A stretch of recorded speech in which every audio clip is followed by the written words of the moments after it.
Medical services കോർപ്പറേഷനെതിരെ ഫേസ്ബുക്കിലൂടെ പ്രചാരണം നടത്തിയെന്ന് ആരോപിച്ചാണ് സ്റ്റാഫ് വെൽഫെയർ ഫോറത്തിന്റെ സെക്രട്ടറിയെയും 2 അസിസ്റ്റന്റ് സെക്രട്ടറിമാരെയും പിരിച്ചുവിട്ടത്. കോർപ്പറേഷനെതിരെയുള്ള അഴിമതി ആരോപണങ്ങൾ അന്വേഷിക്കണമെന്നാവശ്യപ്പെട്ട് ഇവർ പലതവണ ആരോഗ്യമന്ത്രിയെയും ആരോഗ്യ സെക്രട്ടറിയെയും കണ്ടിരുന്നു. എന്നാൽ നടപടിയെടുക്കാൻ വൈകിയതോടെ ജീവനക്കാർ തങ്ങൾ നേരിടുന്ന പ്രശ്നങ്ങളും കോർപ്പറേഷന്റെ ഭാഗത്തുനിന്നുള്ള വീഴ്ചകളും KPCC പ്രസിഡന്റ് VM സുധീരന്റെ ശ്രദ്ധയിൽപ്പെടുത്തി.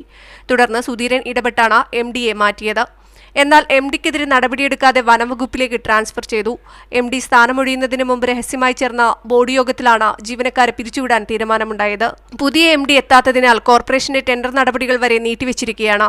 എന്നാൽ ജീവനക്കാരെ പിരിച്ചുവിടുന്നതിൽ മാത്രം തിടുക്കം കാട്ടിയത് പ്രതികാര നടപടിയാണെന്ന് ജീവനക്കാർ ആരോപിച്ചു. ഇന്ന് വൈകിട്ട് മുഖ്യമന്ത്രിയുമായി കോർപ്പറേഷൻ ജീവനക്കാർ കൂടിക്കാഴ്ച നടത്തുന്നുണ്ട്. അനുകൂല നടപടികൾ ഉണ്ടായില്ലെങ്കിൽ സമരവുമായി മുന്നോട്ടു പോകാനാണ് തീരുമാനം. കോർപ്പറേഷനെതിരെ മാധ്യമങ്ങൾക്ക് വിവരങ്ങൾ ചോർത്തിക്കൊടുക്കുന്നുവെന്ന പേരിൽ ഫോറം സെക്രട്ടറി അടക്കമുള്ളവർക്ക് ആരോഗ്യമന്ത്രി നേരത്തെ മുന്നറിയിപ്പ് നൽകിയിരുന്നു. മീഡിയ 1 തിരുവനന്തപുരം.